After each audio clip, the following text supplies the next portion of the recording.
New York City's shrinking middle class is now in full retreat as masses of their most endangered population depart the city in numbers not seen since the Depression, according to analysts.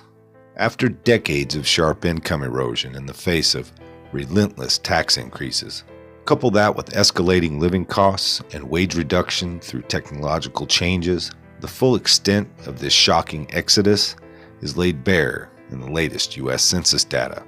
This consistently showing the city is losing more than 100 residents per day, with departures exceeding new arrivals. How's it going, folks? Hope y'all had a wonderful Christmas. We sure did out here in flyover country. One thing I'm prone to every year, sitting through Christmas parties and get-togethers, is killing time, hunting down interesting articles. So I have kind of a montage here this evening. These are liberal or Democrat-created issues in some of the East Coast's biggest cities. Hope you enjoy. The rich in New York City are getting richer, and surprisingly enough, the poor in New York City are getting richer as well, but not quite rich enough to enjoy the abilities of the middle class, said Peter C. Earle, an economist at the American Institute of Economic Research, who has also studied other data, noting the expansion of the welfare and entitlement programs. Earle said it isn't unreasonable to assume middle-class incomes are falling even faster in New York City than in other major U.S. cities, because of the city's high and rising housing and other living costs. New York City's middle class comprises 48% of its city residents, with median annual income between $30,000 and $60,000. 31% make lower incomes, and the ranks of the rich account for 21% of New York City's residents. By contrast, in the early 1970s, about 61% of New Yorkers were ensconced in the middle class. Today, fewer than half are. The middle class are basically getting squeezed. For example, of the estimated 175,000 net new private sector jobs that have been created in New York City since 2017, fewer than 20% are paying middle-class salaries. The arrival of highly paid Amazon jobs in Long Island City will hardly make a dent in that situation. And if anything, the estimated $3 billion in subsidies could saddle taxpayers with huge long-term debts. The persistent shrinking of the middle class nationwide, and especially in cities like New York, is evident in boarded-up retail stores, reflecting rising rents and slackening consumer demand. National chain store locations have plunged in the city by 0.3% to 7,849 this year, according to the Center for an Urban Future.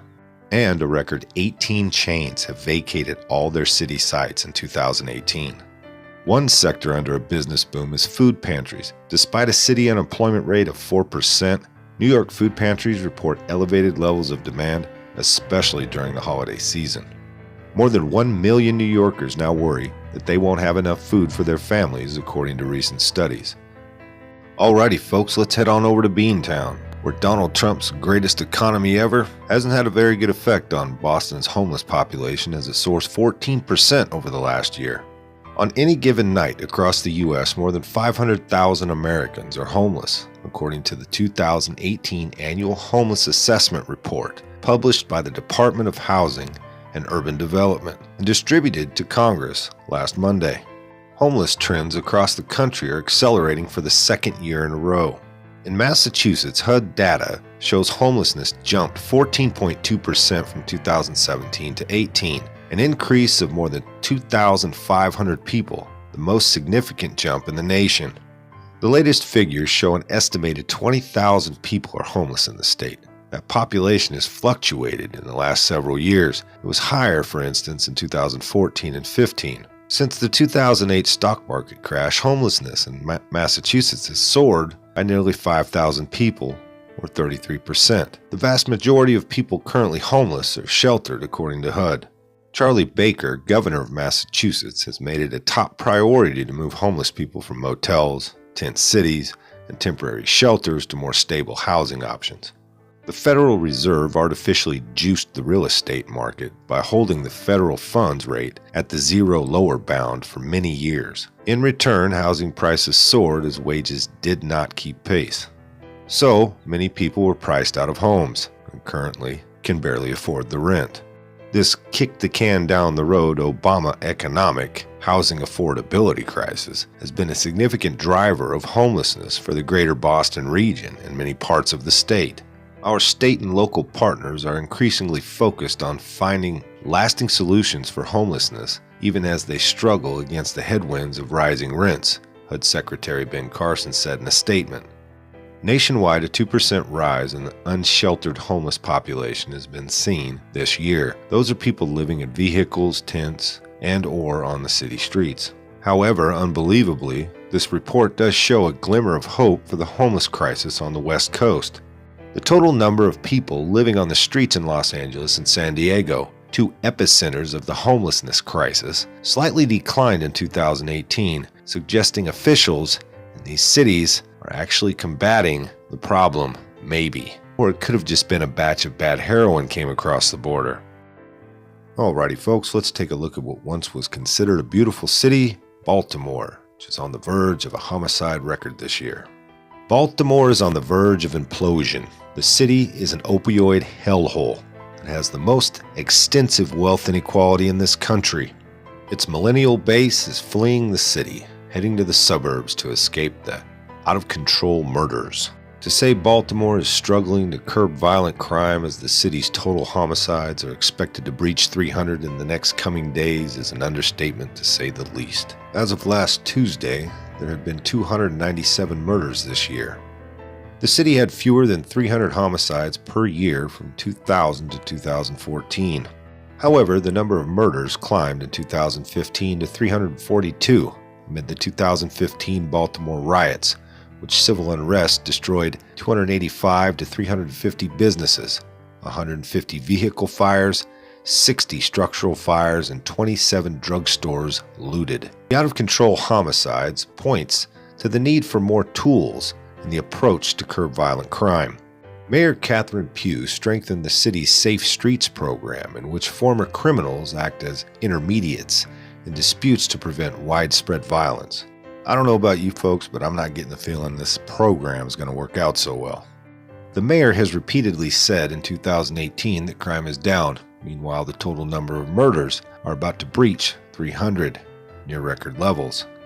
Quote, "We've got to teach folks that life is valuable. These folks don't get up off the ground and get to live another day or to have another conversation with their daughter, their father, their mother, their sister, their cousin. They don't get to do that," the mayor said. Recently, criminal statistics published by the FBI placed Baltimore's homicide rate last year well above trend of any other large American city, making it an anomaly in the national crime landscape of U.S. cities with populations over 500,000 people. The 342 homicides last year resulted in the highest homicide rate in the country, 56 per 100,000 people, according to the FBI. As the supposed next economic downturn is imminent, police chiefs not just in Baltimore, but the rest of the country are worrying that the next recession could fuel a crime wave that could be overwhelming.